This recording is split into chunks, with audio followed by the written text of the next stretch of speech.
Yes, that is what I'm trying to avoid.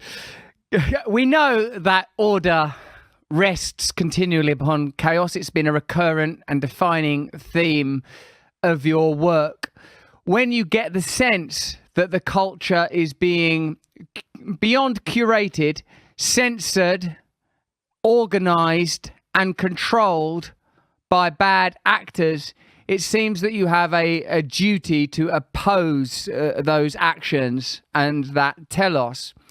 It's extraordinary to me to think that when you emerged as a sort of gifted orator from the world of academia, doubtless at the inaugural point, an iconoclast, but nevertheless framed within a quite limited and liminal space, that you would emerge and unfold with so many germane arguments. I suppose your particular phenomena will always be alloyed to that. That is, in fact, what your phenomena is.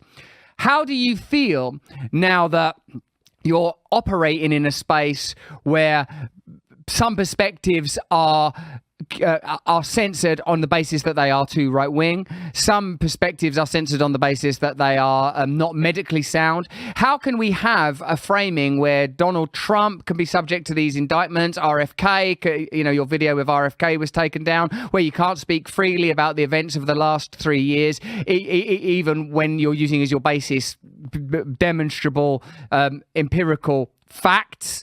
How are you going to continue to navigate this cancel culture and censorship when it appears that legislatively now significant moves are being made in the EU now to sort of penalise social media companies? You're aware of that, of course, and the Five Eyes nations introducing comparable legislation to impose further censorship. What kind of challenges do you envisage that we will face over the coming years, and how might we oppose them? Well, I think that we keep doing what we're doing.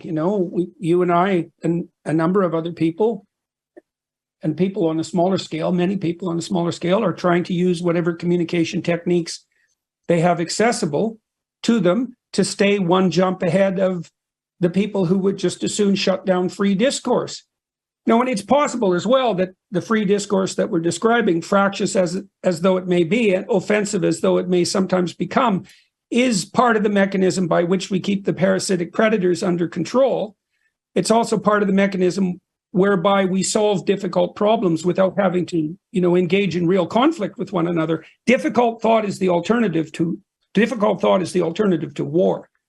And that's definitely the case. Well, so what do? I try to find all the avenues I can to communicate. I try to keep the channels open. I try to stay on top of the changing social media environment so that I can dance ahead of the censors, let's say, and I tend also not to apologize for things I've said if I don't think they were wrong. And so far, there's reason for me to be optimistic, because people, the censorial types who are irritated at me, have been trying to take me out for 7 years, and none of it's been dreadful in some ways, but it hasn't been successful. In fact, I think quite the contrary.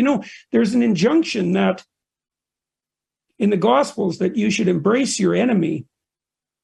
And what that means in part is even to regard enmity as an opportunity, to dance with it, And there's some real truth in that if you can manage it, one of the things my family has learned that is if we are subject to a particularly grotesque attack, and I would say the most emblematic of those was the attempt to cast me as Red Skull in the Captain America comics. It's preposterous to the point of surreality, but we turned it into a productive joke, and that's part of that trickster mentality, I suppose, on the positive side. And all that happened were positive things. It was stressful as hell when it first broke and unfolded, but the longer term consequences were very positive. And so I think, Russell, we all could be secure in the knowledge that if we faced enmity with truth and with the true desire to aim up, that even the worst of adversarial situations could be transformed into something that would further the enterprise. You see this in Goethe, in Faust as well. And when he characterizes Mephistopheles right? Who's a figure, a satanic figure. He's the figure to whom Faust sells his soul for infinite knowledge. He describes himself as part of the process that always, what would you say, always aims at evil, but ends up producing good. And so, I mean, that's a high level of moral standard, right? To embrace your enemy to that degree, to regard enmity itself as an opportunity to do good. But, well, if you're talking about archetypal realities, then you also end up talking about what constitutes the highest ideal. I mean, it's very hard to live like that. I mean, it's not like I don't get irritated, let's say, and sometimes worse than that, when these attacks occur, but you have to keep in mind what you're after.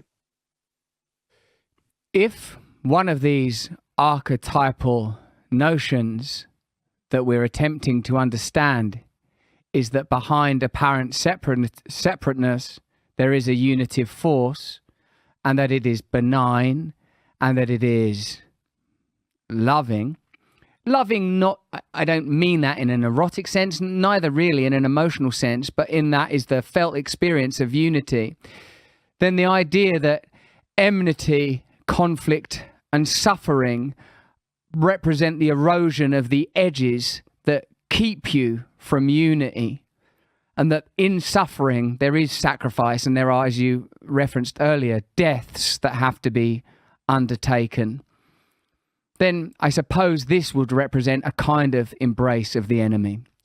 Do you sense in identity politics a further fetishization of individualism that can no longer really be sustained?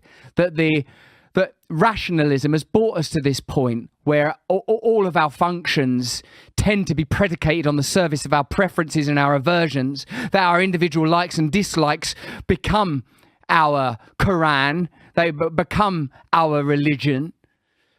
And do you feel, Jordan, that partly what you are trying to do is reintroduce transcendent spiritual ideas to a cultural conversation that is bereft in them and is framed only really within the lexicon of materialism and the tropes of post-Enlightenment philosophy that really doesn't embrace mysticism the way that perhaps it could? And within this idea around identity politics and it being a kind of the ultimate celebration of the individual, that it has baked into it kind of is preventative of unity almost in the way that it defines itself. Could you also touch upon this attack perhaps on nature's self, and within that masculinity? I know it's an idea you've talked about extensively, but in relation to identity politics in particular. Okay, so interesting. It's very interesting, Russell. One of the things that Carl Jung intimated near the end of the Second World War was that the fundamental danger of Protestantism as such was the continual fragmentation of the religious enterprise. And you see this with the multiplication of Protestant sects, let's say. And he thought that the ultimate extension of that would be that each individual, in some sense, would become their own church. And so when God identifies himself to Moses in Exodus, he says, I am that I am, or I am what I am. He identifies himself as the principle of being and becoming itself. All right. Now, if you identify reality with your subjective experience only, you attribute to yourself that quality. I am the ultimate arbiter of what constitutes reality. But there's a weird twist in that, and it's one that I don't exactly understand, because the subjectivity to which all things are to be subordinated tends to be allied with an extremely narrow hedonism. And so the people who are pushing forward an identity politics seem to identify their own individuality with nothing more, let's say, than their immediate sexual desire. And I would say sexual particularly because so much of identity politics is about sexual attraction. And then you might say, well, it's a pretty strange theory of human existence that you are to be identified with one biological whim, let's say. And the unity that you're describing, I don't even think in some sense is metaphysical or transcendent. I think what it is the hammering into a higher order unity of the plethora of fundamental motivational and emotional systems that would otherwise manifest themselves as a pure local subjectivity. And if that happens, you run into the psychopath problem. Like if you're only out, let's say you identify yourself with your desires, your immediate desires. Well, then you're going to treat everyone around you and yourself like a means to the gratification of those immediate desires. And what that will do is that'll destroy you in the future because you're not giving your future self any allowance. You do terrible things now because they're pleasurable, regardless of consequences. And you treat everyone else as if they're lesser and subordinate to your whims.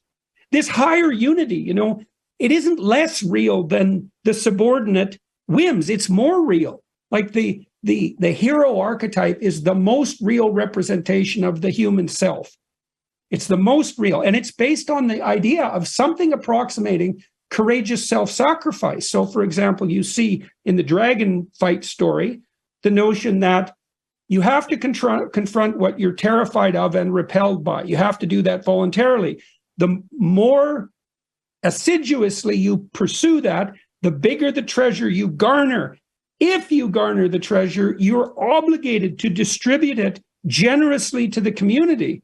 And it's all of that that makes up that central archetype of the hero. And that is the central unity, right? That unites the individual internally, unites motivation and emotion, and then unites each individual with the community.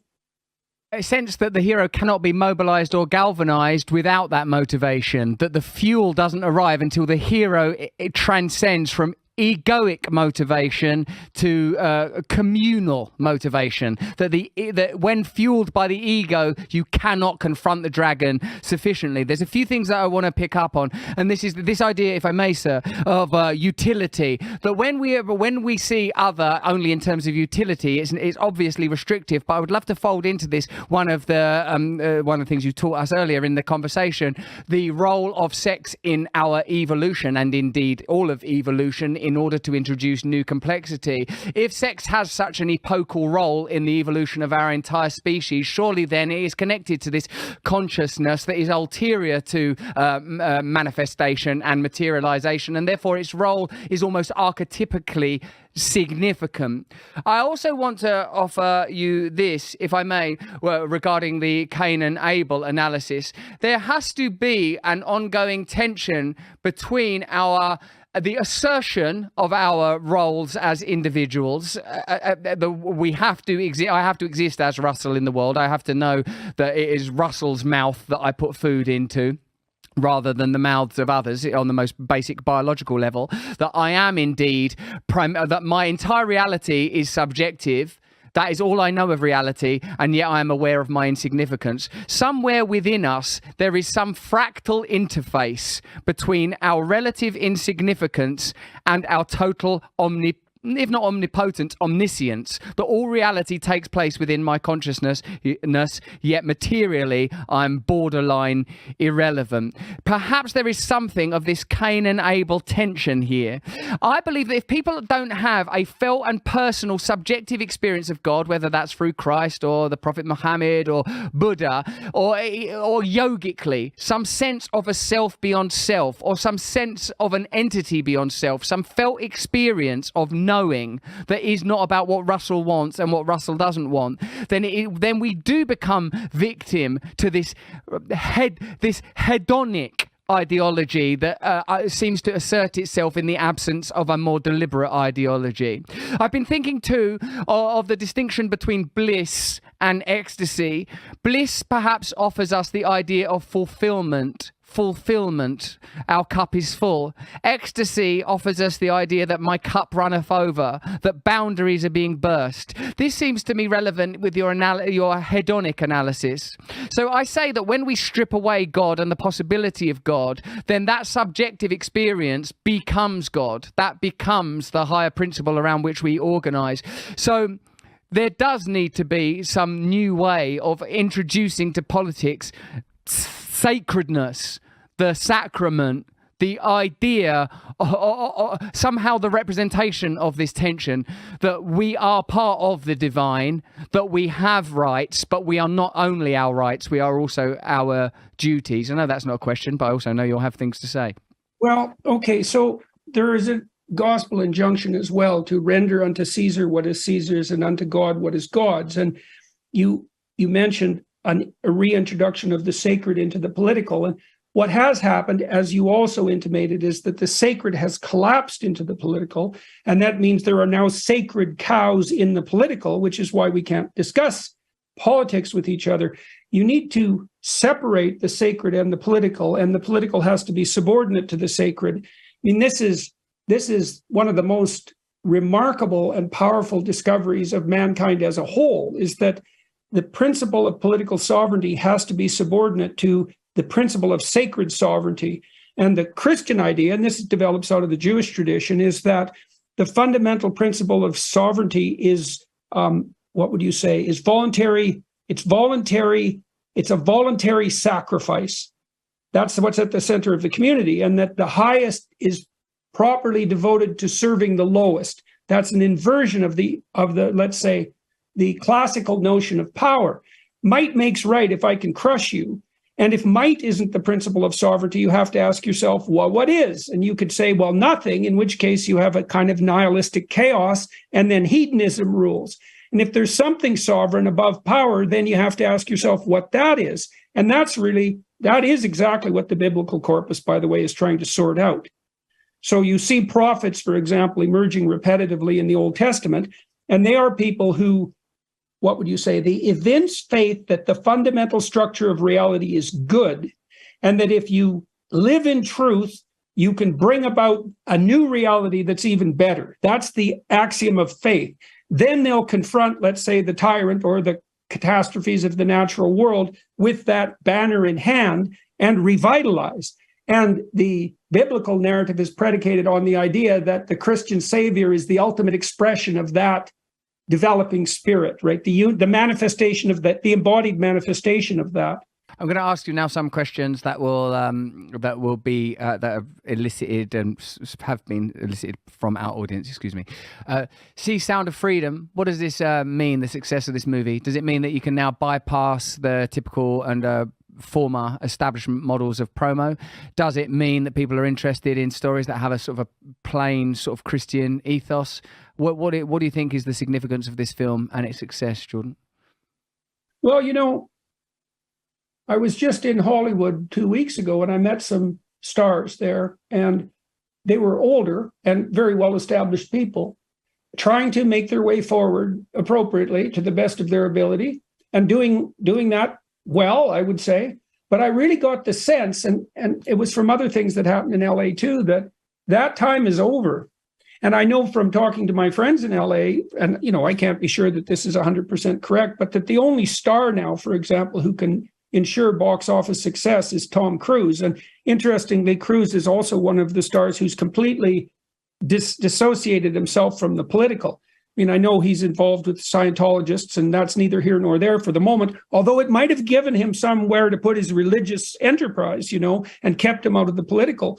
But then you see that also happening at the same time as the writer's strike. And my sense of the writer's strike is that no one cares. And I think that system has collapsed. Now, you look at what happened with The Sound of Freedom. Part of that is people saying, to hell with the woke entertainment mob. We'll go watch this just because we're being told not to. But part of it also is the desire that people have for a truly archetypal story. And whatever else you might say about The Sound of Freedom, it's essentially a hero story. I mean, it has political connotations, and it's grounded in the events of the real world, let's say. But fundamentally, it's, one lone guy supported by his dutiful wife, who's motivated by higher order principles to take on the worst of the predators and the parasites. And so, yes, people are dying for that. People have always died for that story, like psychologically and literally, because it's the right story. The hero stands up against the tyrant. Right? The hero leads people out of slavery. The hero confronts the dragon. There's no getting away from that. That's the intrinsic pattern of our instinctual being.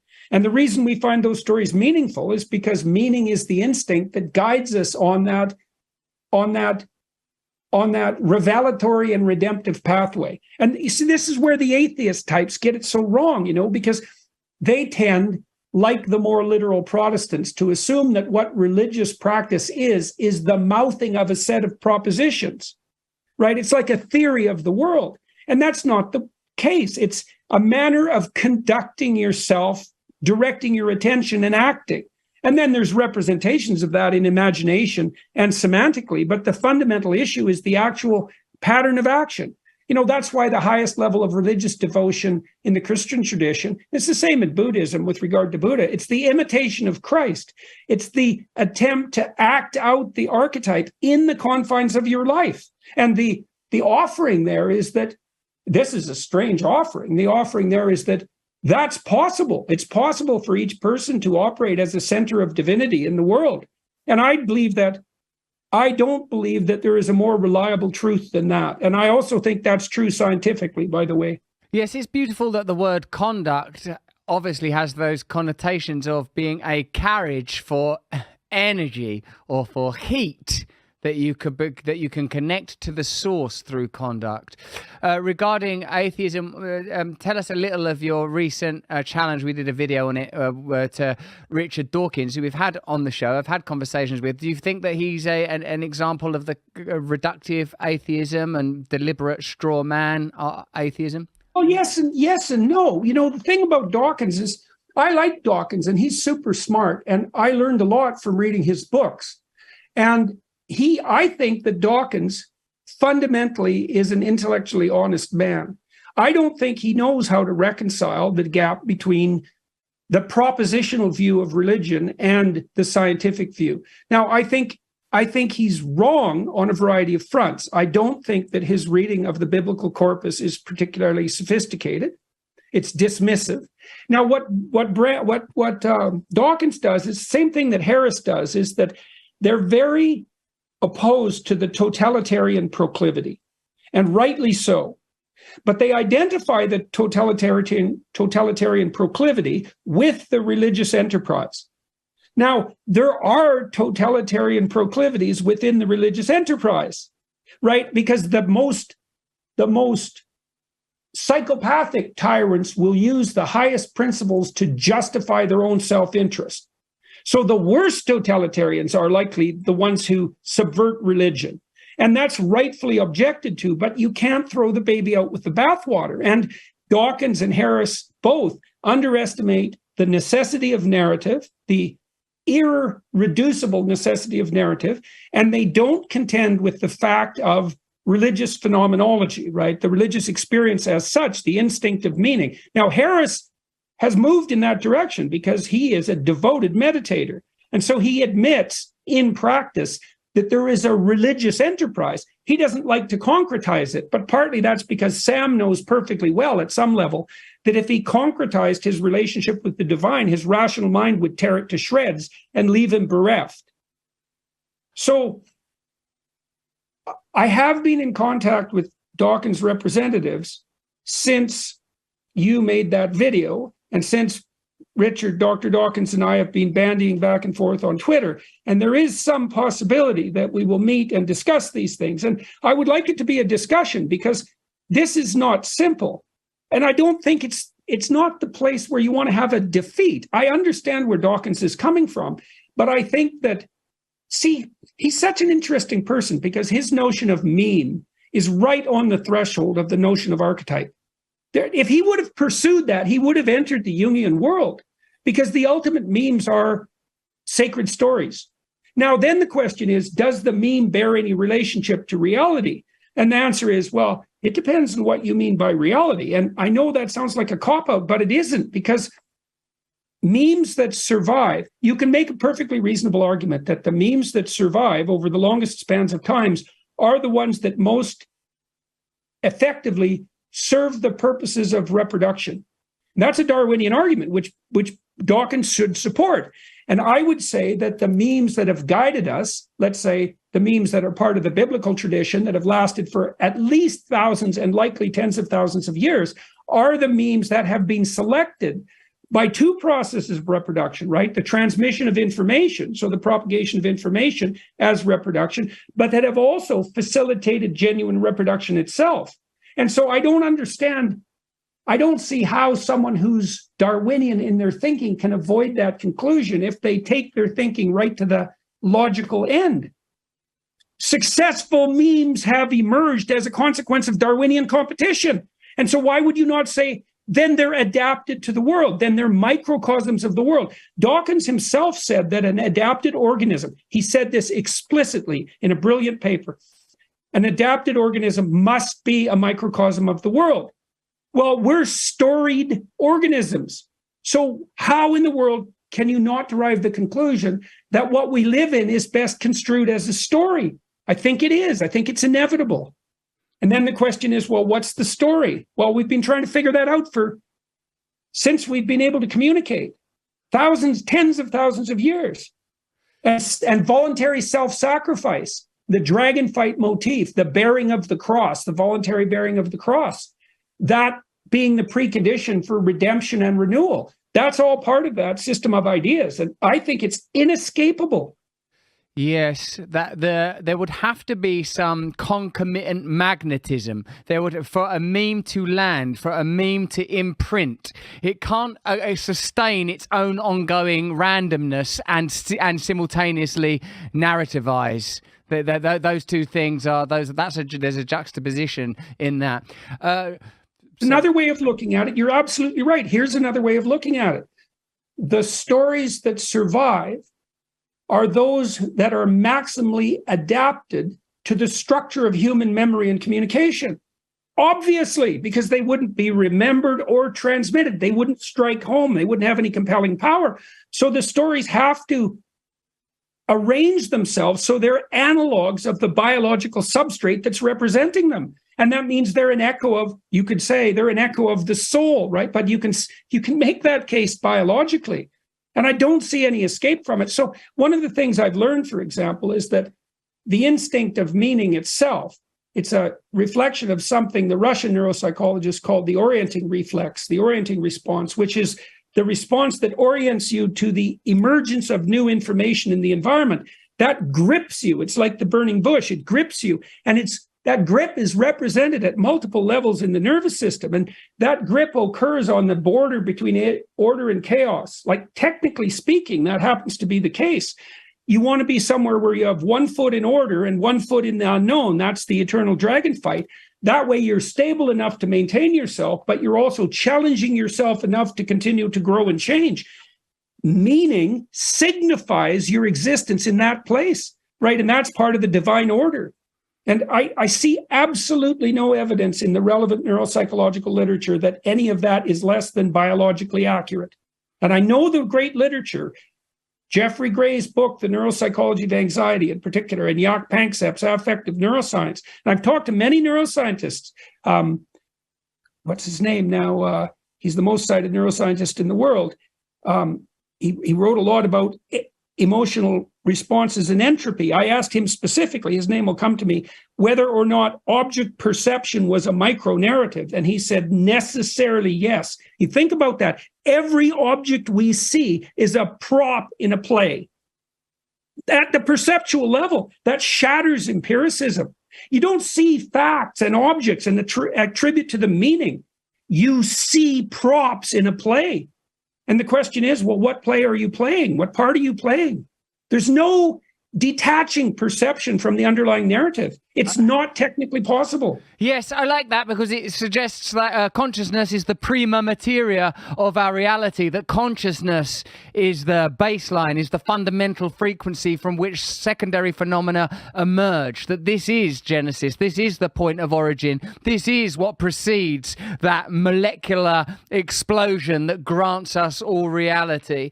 Is this the way that you might conduct yourself at the Peterson Academy, bringing together a variety of subjects to create a multidiscipline education? Would you house debates between yourself and Dickie Dawkins? Would you find me in some cyber corridor, in a mortarboard, in a Hogwarts scarf? Will there be inter-house competitions and Quidditch matches? Would you invite J.K. Rowling so you can be the most controversial in the staff room?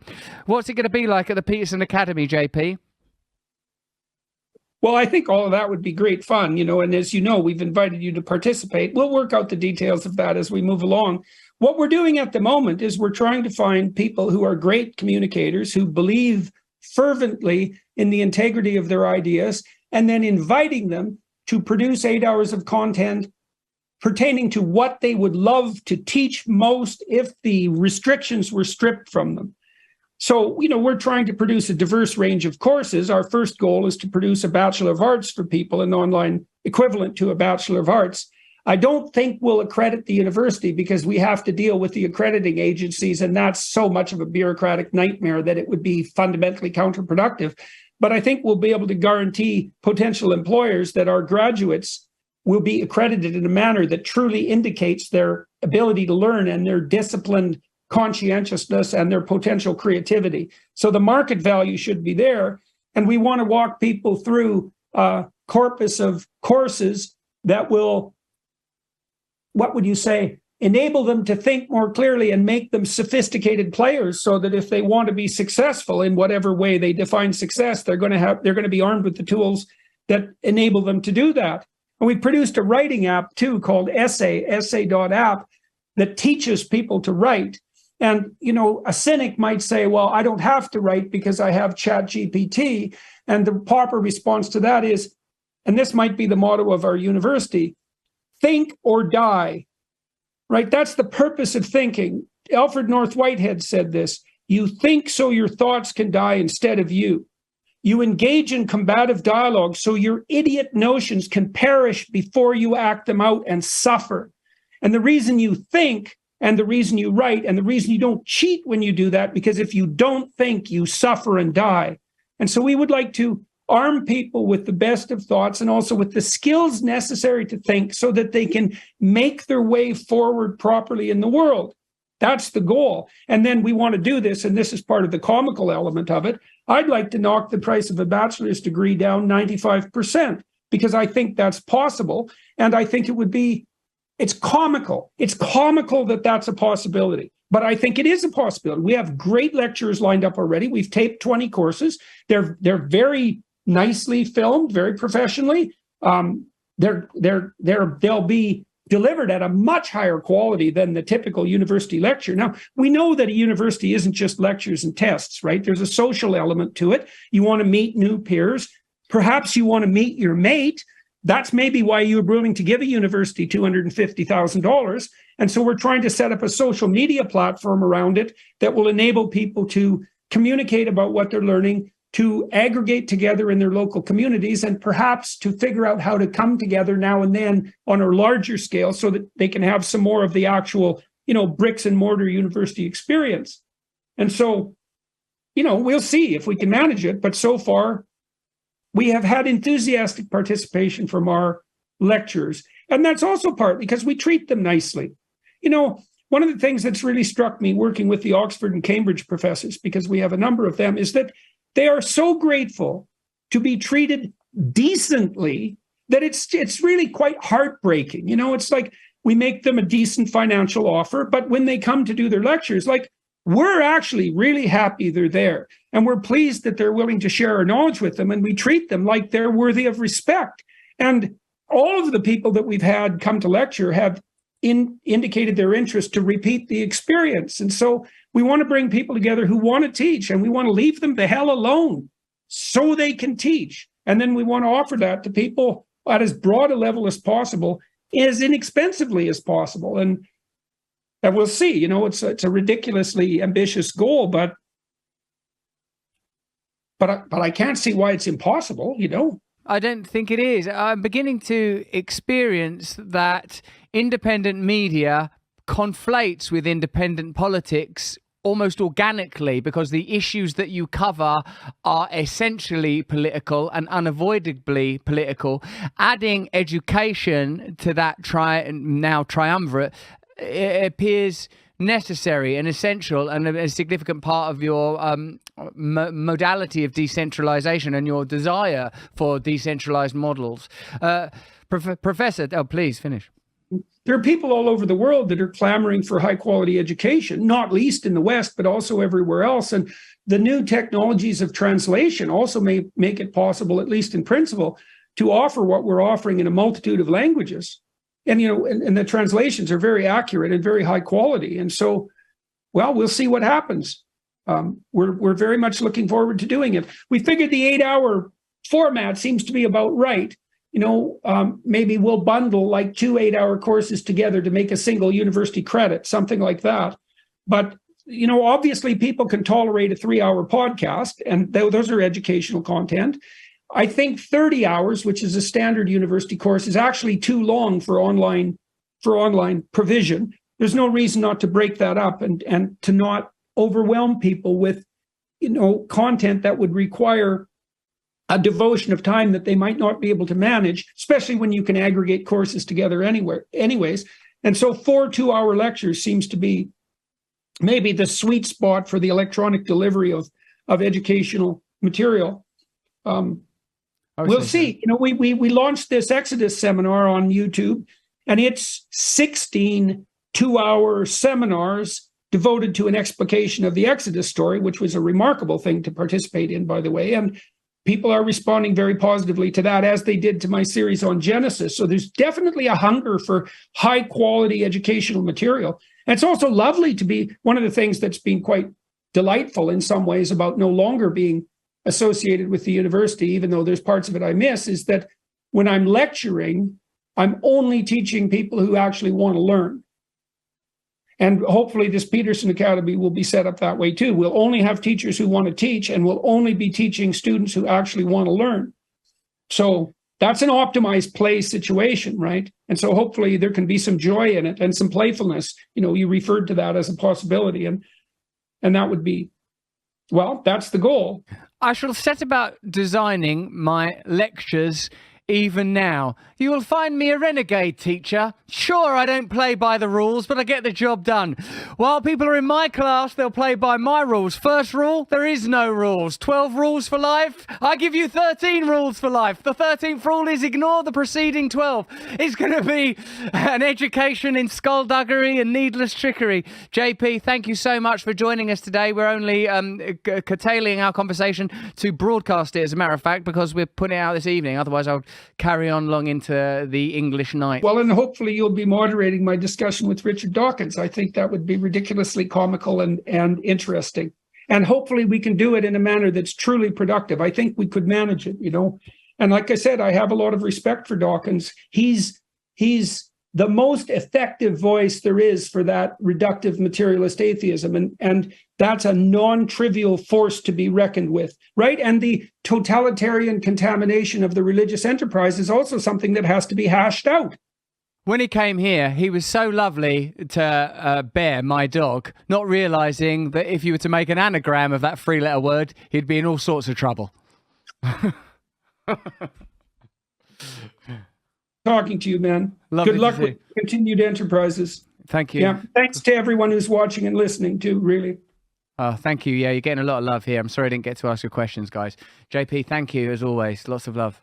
Let us know what you thought about that in the comments. Also, tell us who else you want us to see in these 4 special long conversations. Remember, they're all available as podcasts. There's a link in the description to get them as audio. And if you like a little bit of EPL, a bit of English football, and a bit of fun and comedy, why not listen to Football is Nice? We'll, of course, be back with our main show, Stay Free with Russell Brand, over on the other place. You know where to find it from the 4th of September. Join us there. We've got fantastic guests coming up, including Eckhart Tolle and Candace Owens. Let's get them on the same show. That's going to be crazy. If you enjoyed this video, have a look at either of these, turn on the notification bell and subscribe.